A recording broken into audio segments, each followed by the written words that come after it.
E aí, pessoal, tudo bem? Sejam muito bem-vindos a mais um SpadaCast, o seu podcast sobre... espadas e assuntos em geral, cultura pop, esportes, enfim, não vou aprofundar não, porque da outra vez você ficou bravo comigo. Hoje a gente vai fugir um pouquinho do contexto europeu aí, né? Dos episódios que a gente sempre fala de espadas europeias. Vamos pegar a Rota da Seda sentido as espadas na China e a gente trouxe um convidado todo especial hoje para conversar com a gente, explicar, contar um pouco mais sobre a história, acho que da arte marcial mais famosa, com certeza, né, ao meu ponto de vista, por maioria de votos do meu único voto, que é o Kung Fu. Então a gente está aqui com o Sifu Flávio Rodrigues Salgueiro. Ele é empresário, sócio da Versátil Vídeo Produtora, tem formação em TI e marketing. Flávio, muito bem-vindo ao SpadaCast. Eu que agradeço o convite, vai ser um prazer falar um pouquinho sobre essa arte marcial que realmente conquista corações, né? Impressionante. É interessante, né? O pessoal costuma falar assim, o Kung Fu é milenar, então a gente pode pensar, nossa, tem muita história aí, né? Mas é aquela coisa, né? A gente sabe que teve a reformulação do Kung Fu, viveu as épocas, né? Eu até tinha anotado aqui que tinha uma época, né, que teve uma perseguição na dinastia Qing, né? Teve uma perseguição. Na realidade, perdeu-se muito conhecimento nessa época, né? O templo Shaolin, que é o que a gente está falando, Shaolin do Norte, ele teve uma invasão em 1736 e depois uma outra em 1928 que ele foi totalmente destruído, né? Imagina quanto conhecimento se perdeu aí. Então... E só em 1950 que a China, com a Nova República, eles começaram a tentar fortalecer até o ego do chinês, que eles eram considerados até o povo fraco, doente da Ásia, povo fraco, povo né? Fraco da Ásia. Então, eles começaram a valorizar a cultura e uma delas foi as artes marciais. Eles reconstruíram o Templo Shaolin para ser realmente um grande centro de cultura, né? E está lá hoje com visitação, só que já não são aqueles monges realmente... Os das histórias, né, que fundaram, criaram. Esses aí, em 1700 um dos mais antigos, que é da época de 1750 mais ou menos, que é onde chega a árvore genealógica do mestre Shan, que é o meu mestre, acho que foi o último grande mestre do templo, né? Esse daí, ele com certeza... tiveram que fugir para não morrer, né? Porque... muitos povos perdem a cultura durante o processo de globalização, os processos de civilização. Como a China sempre manteve um núcleo do território entre expansões e contrações, o Kung Fu é uma base, torna-se uma base de tradição para manter e se contar essa história do povo chinês, os treinamentos. Só que o Kung Fu tem uma vertente aí dentro dos templos, ou não, Shaolin, vamos lá. Então, apresenta pra gente isso aí. Eu acho que é legal a gente falar sobre o Grandmaster Shan, né? Quem é ele, porque a gente vai ficar falando dele, né? Servir já de base pra gente desenvolver. Usar ele como uma referência, né? Como Kung Fu, né? Se popularizou e quem que é o Kung Fu, né? Então, o Mestre Shan, ele hoje está com 84 anos, se não me engano. Ele veio para o Brasil em 60, começou a treinar com 4 anos. E ele teve, assim, a grande sorte. Só que é interessante, com 4 anos, ele começou a treinar.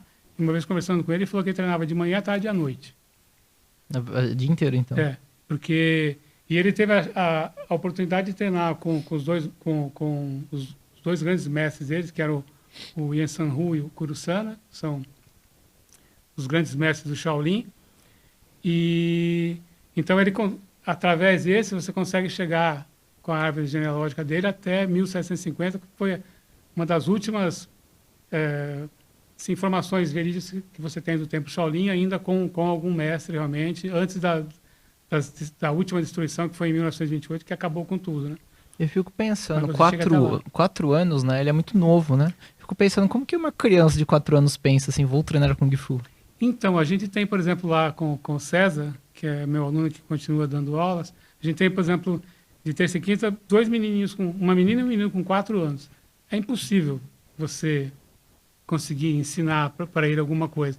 Mas o chinês é diferente. O chinês o Chan, ele fala que quando ele foi para Hong Kong, né, ele via o irmão, o pai treinando, e ele queria treinar. Só que assim, a vontade era tanta e aquela dedicação já com 4 anos que o pessoal não vem treinar. E ele teve, para você ter ideia, ele chegou a ter acho que aproximadamente 12 mestres, porque além do Shaolin do Norte, ele treinou outros estilos também. O Shaolin do Norte é a base, é o mais forte, porque realmente se tornou o estilo de Kung Fu mais famoso no mundo, né? É claro que tem o Wing Chun, que é que o Bruce Lee treinou, do grande mestre Ip Man, mas o Shaolin do Norte, o Chan se apegou a ele porque realmente era o mais tradicional e que você conseguia chegar até o templo, né? Mas, paralelo a isso, ele aprendeu diversos outros estilos. Que eu até, se vocês quiserem, eu posso até deixar com vocês. Tem a árvore genealógica completa dele. Dá para você chegar até todos os mestres. É absurdo. É difícil decorar porque os nomes são complicados. O mestre Chan, o grande-mestre Chan, ele é uma pessoa em 1 milhão, assim, né? É então, difícil ter uma pessoa com uma história incrível. Em 2002, quando começou a se formar realmente o Wushu, que é esse Kung Fu moderno, né? Aquilo que eu estava contando para você em off. Eles começaram, lá para 1990, por aí, eles começaram a querer fortalecer Kung Fu realmente para levar para o mundo e mostrar essa arte marcial como a cultura chinesa. Só que eles começaram a catalogar na China e chegaram a 900 estilos. E eles tinham a intenção de fazer com que esse esporte fosse um esporte olímpico, né? Então, o que eles fizeram? Eles criaram o Wushu moderno, né? Que é o Kung Fu moderno chamado de Wushu. Que eles pegaram os principais movimentos de todas aquelas técnicas, né? E criaram um sistema de treinamento diferente para que a pessoa crie, em determinado tempo, uma sequência de movimentos que cumpra as exigências de elasticidade, força, agilidade, tudo, como criando um kati, né? E se apresentando e pudesse realmente competir, quase como uma ginástica olímpica, como a gente vê hoje, né? E assim, é lindíssimo, né? Mas nessa época... Então, nessa competição seria a apresentação da forma, né, do kati, como determinante para o estilo, e não um combate, não... Não, mas também se formalizou o método de torneios de luta, né? Como, vale o chute, vale isso, vale o nocaute, vale segurar, já estabeleceram as regras, né? Mas, voltando nessa época, o Chan, ele foi considerado um dos 3 maiores mestres do mundo do Kung Fu. Só que os outros 2 já morreram. Então, quer dizer, vivo, ele é, sem dúvida, o maior mestre de Kung Fu que o mundo tem. Caramba, e tá aqui no Brasil, né? Tá aqui no Brasil. Incrível. E, aliás, se ele veio pro Brasil, por que ele veio pro Brasil? Eu não descobri isso. Então, na realidade, como a maioria vem meio que fugido mesmo. Porque, refugiado, né? Buscando oportunidade. Tentando oportunidade e outra, né? A China, ainda hoje, a gente vê alguns comentários, não é uma coisa tão simples de se viver, né? Você tem que se amoldar a todas as regras, né? E na época ainda... Era mais agrária naquela época, né, dele. Em 60, ele falou, era a chance de ter uma vida melhor, né? Tanto que realmente no Brasil ele conquistou realmente muitos degraus, não só pelo reconhecimento da arte, mas eu digo até uma posição financeira, né? Ele conseguiu realmente ganhar a vida através do Kung Fu e ainda virou para muitos realmente uma profissão, né? Falando nisso, eu fico pensando como que você conheceu o Mestre Chan. E eu fico pensando no seu interesse em aprender Kung Fu. Porque na minha geração, a gente tem televisão, agora tem internet, né? Então a gente vê luta, essas coisas, a gente acaba se interessando. Inclusive, eu fui atrás de Kung Fu por causa dos animes. Aí eu fico pensando, no seu caso, né? É uma outra realidade, né? O que fez você ir atrás do Kung Fu? Então, eu sou paulistano. Então, eu vim para Piracicaba com 18 anos e lá eu treinava judô. Certo. Treinava judô até com um professor realmente super renomado, que foi medalha de bronze, Olimpíadas e tal.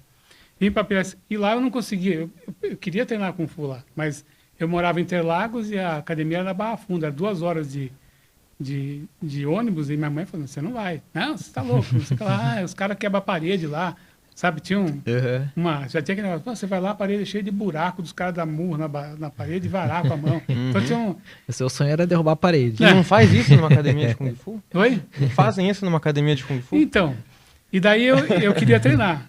E quando eu vim para Piracicaba, eu falava, vou continuar treinando o judô, mas eu descobri que tinha uma academia de Kung Fu aqui em Piracicaba, Uhum.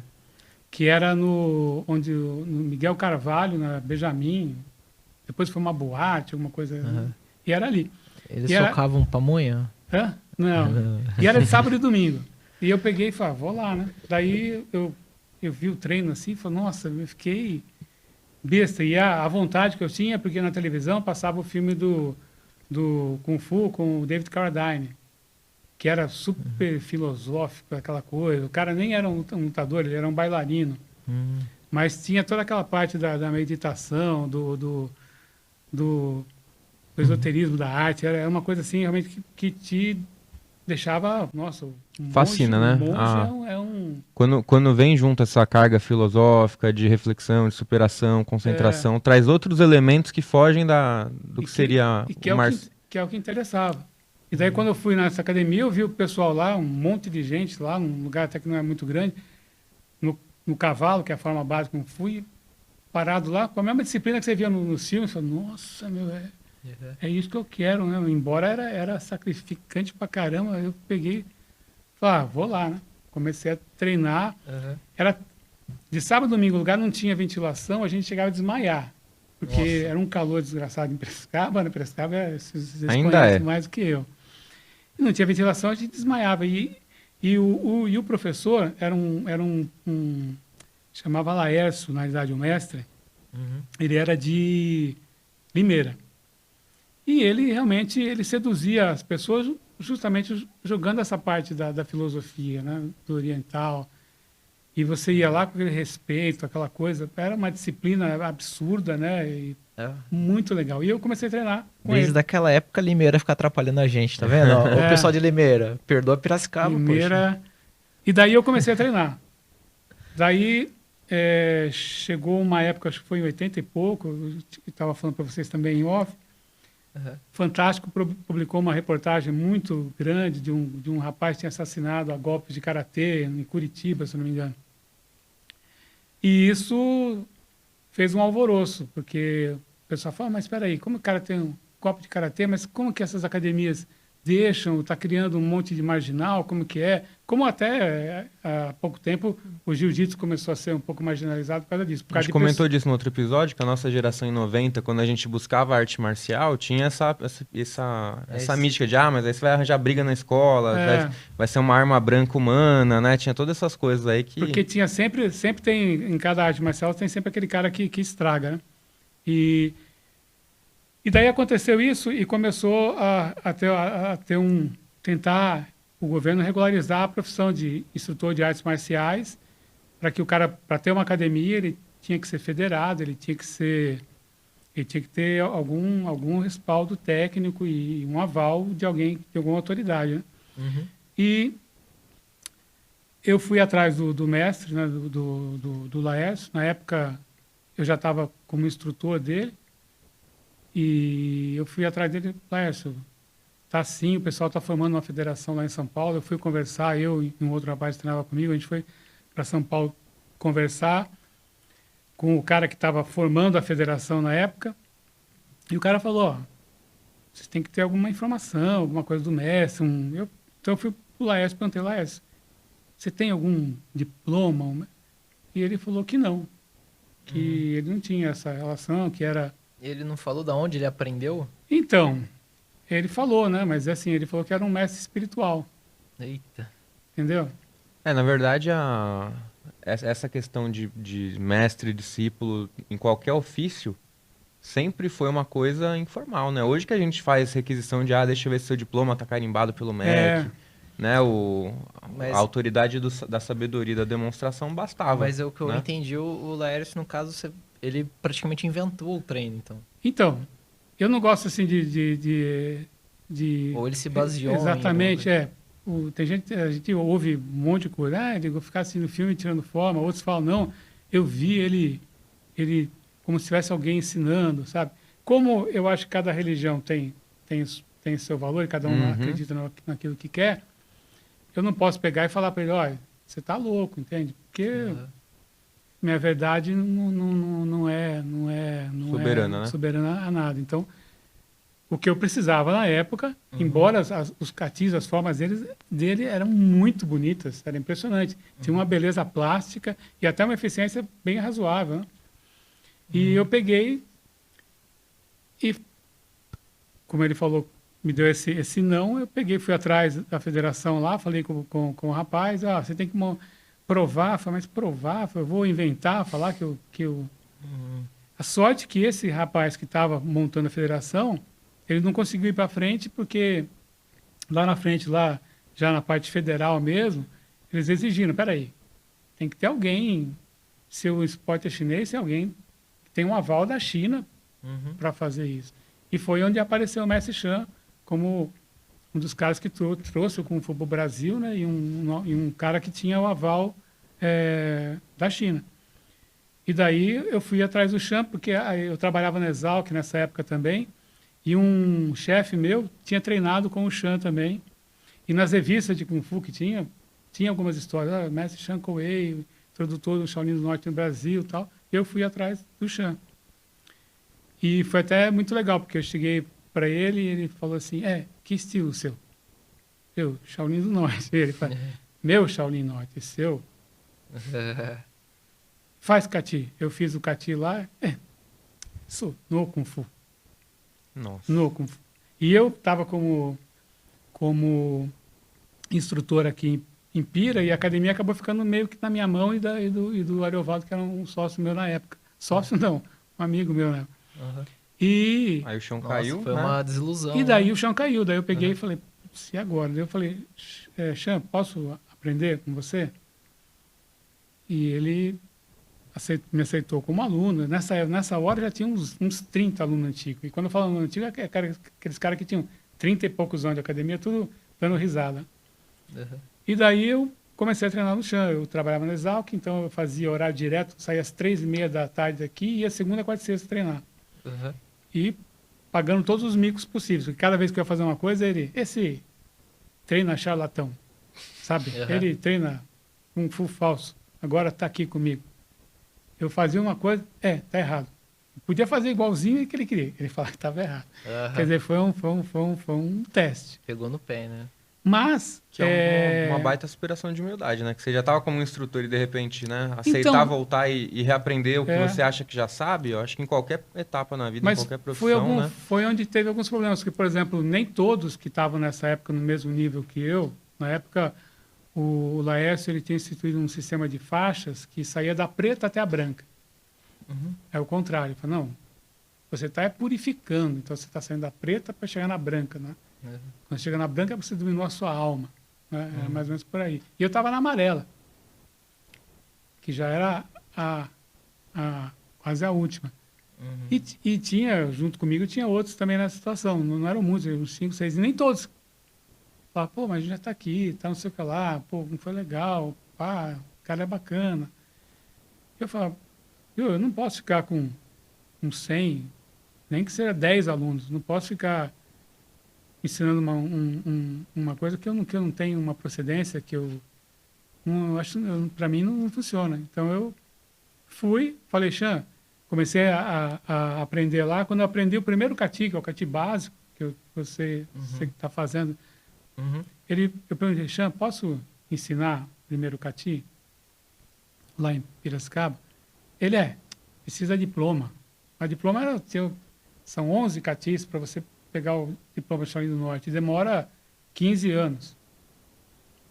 Eu falei, mas Chan, é assim. Ensina primeiro. Daí o que a gente fez? Esquecemos tudo que a gente aprendeu até então e começou o primeiro Kati. Daí, até os alunos, né? Tinha aluno que voltou, o cara tinha parado um pouco e voltou. Ele voltou, ele tinha parado e ele voltou. Mas ele voltou, ele usava a faixa amarela. De repente, esquece a faixa, você agora é aluno, isso aí não vale mais nada. Então, foi um período difícil. E teve gente que reagiu mal, que falou, então eu não quero saber, porque tem a questão de um orgulho que bate em alguns, né, de voltar Acho faixa. que a gente já Tem. teve essa experiência, né? Sempre A gente tem. desenvolveu esse sistema de faixa no nosso grupo de buffering, né? E eu lembro que quando a gente teve que trocar, graduar, arrumar, ajustar, nossa, mas tinha uma reação, assim, muita Uma gente resistência brava. muito forte de que eu já tenho o título, eu não quero reaprender tudo do zero. né? Porque que nem, por exemplo, eu mesmo, eu estava como já instrutor e estava com a academia aqui em Piracicaba. Porque os professores que tinham aqui em Piracicaba, que eram 2 alunos do Laércio, que vieram para Piracicaba dar o Kung Fu, que eram o Jairo e o Marcos Acialdi, o Jairo parou de treinar nessa época, um pouco antes. E o Marcos Acialdi teve um problema com a namorada e foi embora. Quer dizer, e ficou a academia na minha mão e na mão do Aeroval e tal, e a gente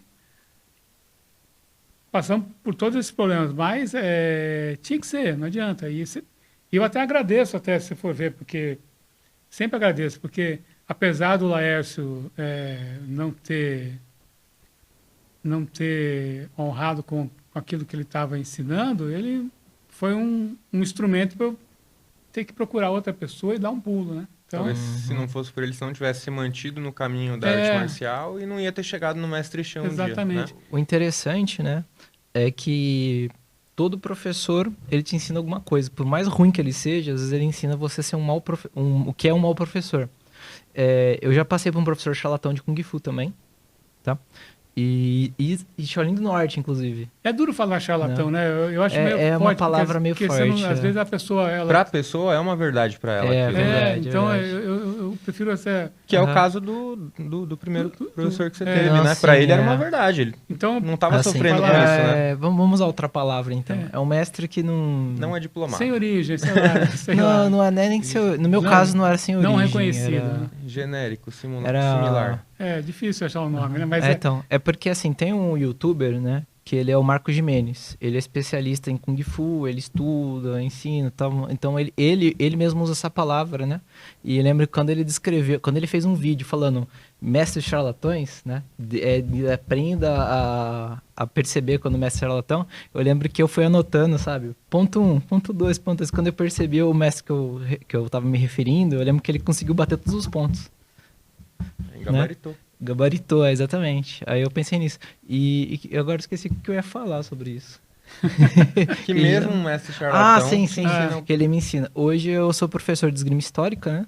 E muitas coisas que às vezes eu ensino, né? Eu lembro daquele professor que foi um péssimo professor, né? E eu aprendi com ele a não ser isso, né? A como, digamos assim, ensinar as pessoas, né, de uma forma melhor, né? E sim você voltar para sua casa sem aquele sentimento que você está enganando alguém, entendi. né? Então, o mais interessante no caso do Laércio é que ele não era um mau professor, entende? O pior é isso, o estilo dele era bonito, né? Era Os princípios bons Só também. não tinha ele precedência só, Ele né? tinha essa parte filosófica que eu gostava, que era o que me atraía. E, por exemplo, no Chan, essa parte filosófica, você não via assim muito, sabe? Porque... E, ao mesmo tempo, via no sentido de que ele chegava lá, Chan, para que serve isso? Treina, entende? Parece Daí, o Sr. Miyagi, né? mas, Chan, não sei o que lá tal. Eu lembro do Tai Chi, ele estava aprendendo Tai Chi também. Uhum. E ele, mas Chan, para quê? Treina. Depois de 5 anos, treina, você já sabe para que serve. E nessa época tinha já outros mestres em São Paulo de Tai Chi Chuan, já mais ocidentalizados, que o cara pegava e já fazia um monte de coisinha, ó, exercício por rim, exercício por baço, exercício não sei o que lá, movimento do pulmão, sabe? Que atraía aquele monte de gente e o pessoal ia lá para fazer o Tai Chi e, ao mesmo tempo, era uma terapia corporal geral. E o Chan não. Tai Chi faz. E o Tai Chi é um estilo de Kung Fu da escola interna. Uhum. Ele não ficava dando essa justificativa, para isso, para isso. Ele falou, você faz, você vai sentir. Uhum. Então, a filosofia, ela existia, só que você que tinha que pegar. Né? Ele não ia ficar falando para você... Não te tal, entregava de mão beijada. Não, você tinha que... Uhum. E ele era Eu cheguei a levar, por exemplo, e ele também, além de mestre Kung Fu, ele aplica Duin, que são os mesmos pontos da acupuntura, só que com a pressão do dedo. Ele, não gosta da agulha, eu gosto do dedo. Eu levei um monte de gente aqui de Piracicaba para lá para curar de tudo. E era impressionante, é um... E você não chegou a fazer curso, nada? Não, porque ele não ensina, isso ele não ensina. Né? Ele não ensina. E uma coisa que eu aprendi, e assim, é uma coisa meio pessoal, eu acredito na acupuntura, eu acredito no Duin, realmente acredito bastante. Só que eu não acredito, às vezes, nas pessoas que estão praticando, que estão aplicando, entende? Porque a pessoa que faz o Duin, né, pelo menos no meu conceito, o Duin, a acupuntura, ela tem que ter aquela energia para saber fazer a troca, entende? É uma troca de energia. Não dá para aprender numa videoaula rápida no YouTube e sair aplicando. Que nem, né? por exemplo, eu tenho hoje aparelho eletrônico que você põe aqui. Não, ele chegava assim, eu lembro que uma vez eu levei um diretor do Dedini, que estava com a costa, ele foi quebrar uma escada, o pedreiro estava quebrando a escada lá, e passou o dia, porque o pedreiro lá no mesmo degrau, ele falou, não é possível, pegou a picareta daqui, que ele pegou a picareta, travou. E já estava 15 dias. Ele foi num Del Rey deitado aqui para São Paulo. Chegou lá o Chan. Leva lá em cima, Chan. Mexe. Chan, ele não consegue subir escada, é aqui mesmo. Tá, põe em chão. Ele cravou o dedo no cara de tanto jeito ali que o cara gritava, puxava a alma do coisa. E saiu de lá, foi para a praia. Tô com dor de só de ouvir essa história. Falou de lá para a praia. Então, além de tudo, é todo conhecimento. E essa parte do que o Chan, uma coisa que eu aprendi, ele tem... Eu já vi algumas coisas no Chan, por exemplo, o primeiro dia que eu fui lá, ele estava fumando. Tava cigarro. Eu falei, mas o mestre fuma. Eu fiquei, sabe? Caramba, que coisa, né? O cara fuma. E depois... nos treinos, lá uma vez que ele demonstrou um soco, que ele mal encostou e eu não conseguia respirar. Daí eu vi uma frase que é até uma frase famosa, que o mestre não é aquilo que você imagina, mas o seu punho tem o peso de uma montanha. Mas ninguém é perfeito, né? Mas ele tem aquele algo mais, né? Então aprender a respeitar mais ainda. Um grande mestre. Não tem outro que possa substituir. A pena que já está com 84 anos. Uma vez eu perguntei para ele, quantos catis você sabe? Cati é aquela sequência de movimentos. Tem cati de armas, cati de mão, vários catis. Ele decor 200, mas guardado, escrito, tem mais 200. Sai 400 catis. Nossa. E é engraçado porque eu parei de treinar uma época com ele e voltei uns 10 anos depois que eu voltei, eu já tinha parado, voltei, eu estava aprendendo um cati do macaco. 10 anos, mais ou menos. Ele olhou e falou assim, você aprende macaco, parou aqui. Ele lembrava onde eu tinha parado do cati. Nossa. Isso é absurdo. E ele tem mais de 500 alunos. Memória incrível. Absurdo. Né? É um livro. E é o Espada Cash? Vamos falar um pouquinho das armas do Kung Fu? Sim. De onde? Obviamente a história do Chan é incrível, a gente gosta bastante, mas é bom a gente não fugir tanto da proposta do vídeo, né? Por exemplo, a gente vai falar então as armas do Kung Fu, né? Obviamente não tem como só falar de espada, né? Porque tem muita coisa interessante. A principal aqui começou é o bastão. Que foram as primeiras armas que, na verdade, essa parte da arte marcial, o Templo Shaolin ele é de 495 depois de Cristo, né? E já tem registro de arte marcial na China com 2000 anos antes de Cristo, onde eles usavam bastão tanto para se defender de animais selvagens ou caçar, como também nos conflitos de aldeias, tal, né? Então eles usavam os bastões grandes e bastões pequenos. E já se fala aí que eles começaram a desenvolver algum tipo de movimento para agilidade, começar algum tipo de treinamento. Depois, já que começaram a dominar a parte de fundição, né? Começaram as primeiras armas de cobre e cobre e E depois o bronze, né? é bronze. Uhum. E daí começou a aparecer pequenas punhais, né? E mais tipo pontas de lança. Então seria a lança, né? E foi indo. Daí já depois que começou o aço, surge a espada reta, que é essa da foto, que é a espada mais famosa realmente do Kung Fu, né? Qual que é o nome dela em chinês mesmo? Tien. Tien. E aí, às vezes, tem algumas em cantonês, às vezes você ouve um Jin. É difícil. É mesmo o nome dos mestres. Você lê, fala, mas é isso aqui? Isso aí você fala com o Xan, Kurusan. Yansan Hu. Fala, mas aqui, mas tá Mu. Mas né, Hu. Ele fala, são também, do mesmo jeito que tem 900 estilos de coisa, tem... Grafias e pronúncias chinesas, né? Então. Gigantes.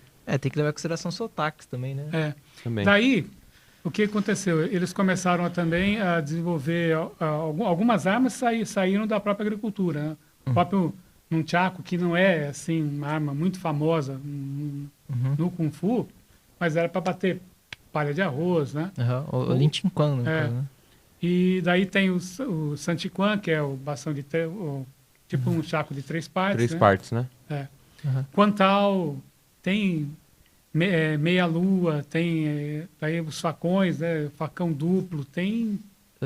É muita arma, corrente, dardo, flauta, porque fala que no tempo Shaolin também se aprendia música. Também, Agora eu gostei da história, hein? Olha aí, os bardos. O flautista. Então a flauta, eles faziam a flauta, depois começaram a fazer flauta de metal, que virava um bastão também para ataque, né? E às vezes com algum tipo de objeto perfurante dentro. Né? Pronto. Por que você foi falar isso para ele agora? Certeza que vai arrumar um objeto perfurante para minha flauta. Então as armas, e por exemplo, no nosso estilo Shaolin do Norte... É uma flauta zarabatana, né? Porque no Shaolin do Norte, na realidade, existiam 18 salas.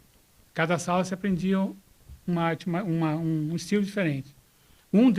Dessas salas que era o do Shaolin do Norte, que eles chamavam os 10 caminhos do Shaolin, que são os 10 catis do Shaolin. Esse básico que você já viu, daí 5 catis pequenos, que não são tão pequenos assim, e 5 catis longos que te dão, no caso do chão, o diploma de professor. Né? Intercalando isso, você vai aprendendo as armas. Bastão 1, bastão 2, lança, punhal, quantal, sanchiquan, corrente, bastão, como chama? Facão duplo. Tem arma que você nem imagina. Dardo. O dardo tem um que ele usa uma cordinha, que o cara fica girando ele e solta, né? Na época a ponta era envenenada, né? E tem até se você assistir alguns filmes do Jack Chan, ele faz até cati com um banquinho. E existia um cati de banquinho como arma também. O Jack Chan popularizou nos filmes usando do que ele achava na mão para utilizar em combate, né? Tamanco, tem filme dele usando de tudo, né? Que um dos que eu mais, assim, o estilo do Jack Chan, se você conseguir assistir um filme que se chama de 73, chama Shaolin contra os 12 Homens de Aço, ele faz um mudinho no filme, e é sobre Shaolin do Norte, onde ele mostra estilos. Você vê ele fazendo Kung Fu, os estilos é fantástico, é bem realmente o tradicional, e naquela época ele não estava ainda com essa coisa de ser um superstar, de usar um pouco da comédia, né? Nos filmes, que também deixou ele famoso por causa da parte das palhaçadas. O Jet Li já não, o Jet Li foi um campeão mesmo mundial, campeão nacional de Wushu, e que foi para a parte de filmes, né? Então você vê o Jet Li fazendo os catis, também é fantástico, né? O Jet Li tem um filme legal que eu gosto muito, que eu uso em aula, inclusive, quando eu vou falar dessa questão de globalização, essa ocupação da China, que é o Mestre das Armas, né? Eu não sei como é que é o nome original, que ele passa por vários estilos de Kung Fu enfrentando outros mestres, aí depois ele tem um momento de redenção e volta justamente nessa afirmação do povo chinês como não sendo um povo doente, né? Ele desafia os mestres europeus, os boxeadores americanos, né? Os pugilistas, e isso como autoafirmação, né? E essa linha de filmes dele tem como base uma linha histórica para servir de motivação nessa nova retomada chinesa também, né? De afirmar a China para o mundo não mais como aquele país da mitologia durante a Guerra Fria, né? Mas agora afirmando a China como um povo que tem uma essência, uma tradição, uma origem, né? Esse respeito com a China é preservado ainda em academia de Kung Fu ou a gente está ocidentalizado, mantendo as formas, mas adaptando as... Então, vai realmente de cada professor. Eu vejo o seguinte, eu respeito muito e uma das coisas que eu prezo é a tradição. Então, sempre em exames ou quando tenho oportunidade de falar para os alunos, eu falo que a gente está lá, a gente tem os mestres na parede, né? E fala assim, isso aqui não é uma adoração, não é religião, nada. É simplesmente a gente reverencia porque eles dedicaram a vida para o Kung Fu. Tal. Então, eu prezo bastante. Embora hoje a gente vê a China aí sendo atacada por todos os lados, né? Mas se você vê a história deles, de recuperação é fantástica. É um povo Esforçado, né? esforçado. E você pega e eles são realmente diferentes. O que eu vejo é o seguinte: o ocidental ele não tem respeito aos velhos, por exemplo. Entende? O velho para ele é o velho. No Oriente, o velho é o sábio. Ainda está mudando um pouco isso, né? Mas tinha muito isso até um pouco tempo atrás. Se o pai falava, isso não é bom para você, o chinês, o menino pegava, catava, porque ele respeitava a experiência do pai. O Ocidente não, né? E quando veio para o Brasil também tem outra coisa. Por exemplo, no Shan, quando começou, o Shan até hoje, ele não tem esquema de faixa. Shan. Você entra lá, você vai ver um monte de gente treinando com 2 faixinhas azuis na calça e ele com 2 faixinhas brancas. É o que diferencia o professor do aluno. Sendo que lá, treinando com ele, na hora que você está lá, tem cara que está com as 2 faixinhas azuis lá, já é formado também e tem 30 e poucos anos de academia. Entende? Mas ele não tinha isso. O que acaba mudando é porque para você precisa uma força mais marqueteira para conseguir segurar o aluno, né?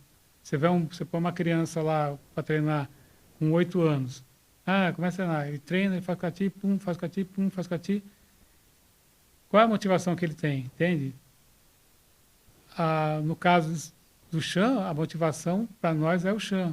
Agora, você tem que trazer essas motivações para o aluno, da faixa, de alguma coisa que diferencie ele, que está mostrando que ele está subindo degraus e que ele vai chegar lá. Isso daqui que eu acho que infelizmente, a cultura ocidental quebrou um pouco dessa magia do respeito, né? Eu estou lá, que nem se eu vou para São Paulo treinar, eu vou com a faixinha azul e lá diante do grande-mestre eu sou nada, eu sou só um aluninho treinando, entendeu? Não tem, eu posso ter anos a mais do que quem está lá, ou outro ser mais velho que eu, mas ali a gente é só aluno. Isso aqui a gente não consegue realmente segurar no Ocidente. Acho que se perde bastante, né? E até por outras artes marciais, você vê o Taekwondo, teve uma explosão absurda uma época. Mas por quê? Dá uma olhada. Eles colocaram um kimono com uma faixa preta, não sei o que lá, bandeirinha aqui, bandeirinha. Você olha assim, nossa... Da hora, né? Visualmente é um Power Ranger andando ali, né? E isso... Power Ranger, calma aí, né?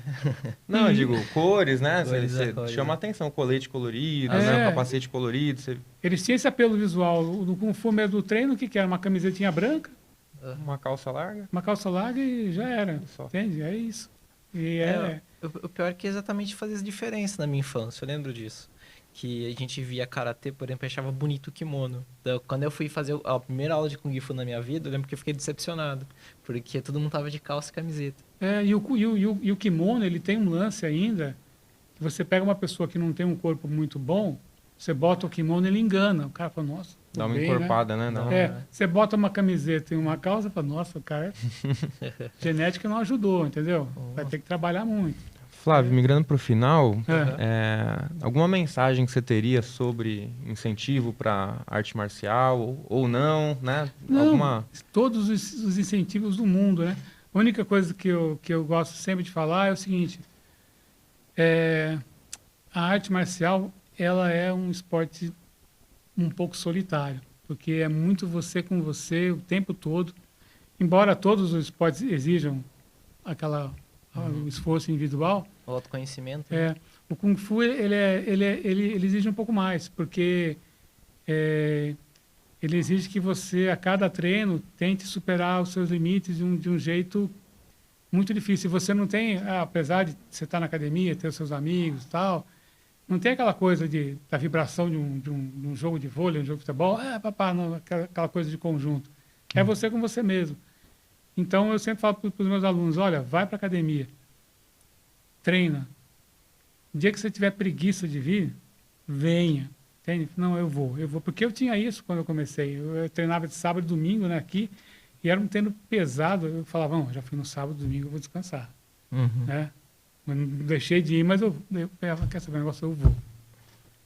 E quando você menos espera, o Kung Fu tomou conta da sua vida e você já não vai conseguir largar mais, porque você se envolve de um jeito, e se você, além do aspecto físico, você tentar evoluir no aspecto espiritual, realmente, começar... A gente fazia muito na época do, entre aspas, charlatão, meditação, sabe? E é uma coisa que é extremamente importante até hoje para todo mundo fazer. Entende? Saber respirar, saber parar um pouquinho e se centrar, tentar realmente tentar entender o que você é. E o Kung Fu, para isso, eu acho fantástico, porque... E ainda falo assim, olha, se você conseguir ser forte para não desistir, você vai levar isso para o estudo, para o trabalho, porque a hora que aparecer o problema, você fala, não, vou encarar. Do mesmo jeito que encarei. Mesmo sem motivação, eu vou lá e vou fazer a minha parte e vou continuar. Eu vou, entendeu? Eu não consigo estar com a esquerda, mas eu vou lá, eu vou tentar. E ainda é assim, é de um dia para o outro que a coisa acontece. É impressionante. De um dia para o outro, né? 15 anos de treino, de repente eu consegui dar o chute correto. Exatamente, mas é engraçado. Eu lembro que quando eu estava com a esquerda, eu chutava, nossa, não ficava legal. Vai, né? Um dia eu fui chutar, nossa, saiu certo, parece que agora melhorou. Mas... Nossa, eu passei por isso semana passada. É interessante. Ele tem essa coisa, esse charme da arte marcial. E eu sou suspeito, porque, na minha opinião, eu encaro e acredito realmente que é a arte marcial mais completa que existe. Você vai falar, mas você não vê Kung Fu no MMA, você não vê, mas a proposta é outra e aquilo. Mesmo. A gente treina 20 coisas. Se eu vou treinar só para luta, não, eu vou treinar só para lutar para ganhar do cara lá, entende? É outro, você esquece cati, você esquece tudo, você se dedica só à forma física e eficiência em luta, né? E a gente tem toda essa parte que é importante, é de manter a tradição. Né? Perfeito. Flávio, muito obrigado pela aula aqui pra gente. Gente, eu que agradeço. Muito gratificante. Espero ter sido útil para alguma coisa. Se um dia quiserem mais uma dose dessa, estamos aí. Bom, não sei quanto lá, mas pelo menos a gente vai se ver ainda bastante. Dezembro, é certeza, eu vou apresentar outro cati. Mas leva ele lá para sofrer um pouco também. É que ele não é daqui. Ah, não é daqui. Mas eu vou, uma hora ou outra sempre dá certo. Kung Fu, ele é bacana. O pessoal aí que tá assistindo, se estiver gostando desse tipo de conteúdo, dá aquele incentivo pra gente básico, né? Que é curtir o vídeo, compartilhar com alguém que pode interessar. Se inscreva. E obrigado por estar aqui até o final. Agradecer mais uma vez aí o Silfo Flávio. Obrigado a vocês. E até o próximo vídeo. Até o próximo. Muito obrigado. Beleza, gente.